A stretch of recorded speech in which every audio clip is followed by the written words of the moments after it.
Hello, Namaskaram. Welcome back to Learning with GC. I am Gogu Chandra.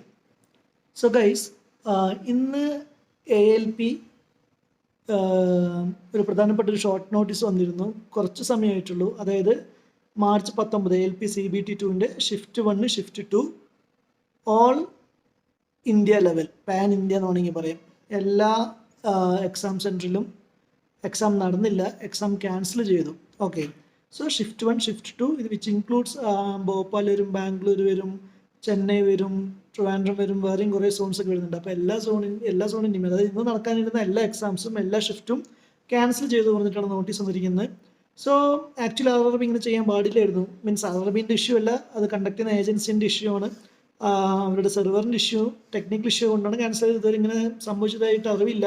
കാരണം പലർക്കും കിട്ടിയിരിക്കുന്നത് കഴിഞ്ഞൊരു ഷോർട്ടിൽ പറഞ്ഞ പോലെ തന്നെ ഹൈദരാബാദ് അവിടെയൊക്കെ പോയി കഷ്ടപ്പെട്ട് താമസമൊക്കെ റെഡിയാക്കി, അക്കോമഡേഷൻ റെഡിയാക്കി, അവിടുത്തെ ചിലവ് ഇതൊന്നും റെയിൽവേ കൺസിഡർ ചെയ്യാണ്ടാണ് എക്സാം ക്യാൻസൽ എന്ന് പറഞ്ഞൊരു മെസ്സേജ്. ബട്ട് വേറെ ഓപ്ഷൻ ഇല്ലല്ലോ, സെർവർ പ്രശ്നം എന്ന് പറഞ്ഞാൽ നമുക്ക് വേറെ ഓപ്ഷൻ ഇല്ല. സോ എനിക്ക് നിങ്ങളോട് പറയാനുള്ളത് ജസ്റ്റ് ഇതിനൊരു പോസിറ്റീവായിട്ട് എടുക്കുക. ഇനിയൊരു 10 ദിവസം കൂടി നിങ്ങൾക്ക് റിവിഷൻ ചെയ്യാൻ സമയം കിട്ടിയെന്ന് വിചാരിച്ചിരിക്കുക. കാരണം ഞാനും ഇതുപോലെ തന്നെയാണ്. NTPCക്ക് നമുക്കന്ന് കോവിഡ് വന്നുകൊണ്ട് 1 വർഷത്തോളമാണ് എക്സ്റ്റെൻഡ് ചെയ്ത് പോയത്. ആ 1 വർഷം കിട്ടിയത് കൊണ്ടാണ് എനിക്ക് NTPC കിട്ടിയത്. ഓക്കെ, അതർവൈസ് ഞാൻ ചിലപ്പോൾ ഇങ്ങനെ സംസാരിക്കാൻ പറ്റില്ലായിരുന്നു എനിക്ക്. ബിക്കോസ് ഓഫ് ദാറ്റ് 1 ഇയർ ഞാൻ NTPC ആ സമയത്ത് പഠിച്ച് ക്രാക്ക് ചെയ്ത് CBT2 എല്ലാം. സോ അതേപോലെ നിങ്ങൾക്ക് ഈ 10 ദിവസം കൊണ്ട് ചിലപ്പോൾ പഠിച്ച് കിട്ടുന്ന ആൾക്കാരുണ്ടാകാം. ഓക്കെ, അപ്പോൾ ആ 10 ദിവസം എഫക്റ്റീവായിട്ട് യൂട്ടിലൈസ് ചെയ്യുക, നല്ലപോലെ റിവിഷൻ ചെയ്യുക. പിന്നെ ഇതിൻ്റെ എക്സാം ഇനി എപ്പോൾ വരും എന്ന് ചോദിക്കുകയാണെങ്കിൽ പ്രോബബിലി ഇനിയിപ്പോൾ നാളെ മറ്റന്നാളൊന്നും നടക്കാൻ ചാൻസ് ഇല്ല. ഒന്നെങ്കിൽ അങ്ങനെ നടക്കണം, ബട്ട് അതിനുള്ള പോസിബിലിറ്റി വളരെ കുറവാണ്.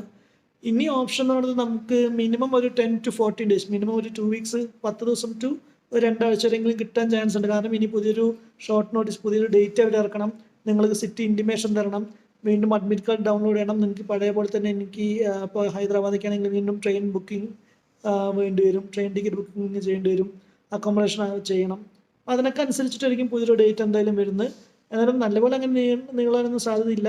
10 to 14 days എങ്കിലും കിട്ടുന്നുള്ള ആ ഒരു വിശ്വാസത്തിൽ നല്ലപോലെ പഠിച്ച് എക്സാമിൽ ക്രാക്ക് ചെയ്യാൻ ശ്രമിക്കുക. Okay, all the best.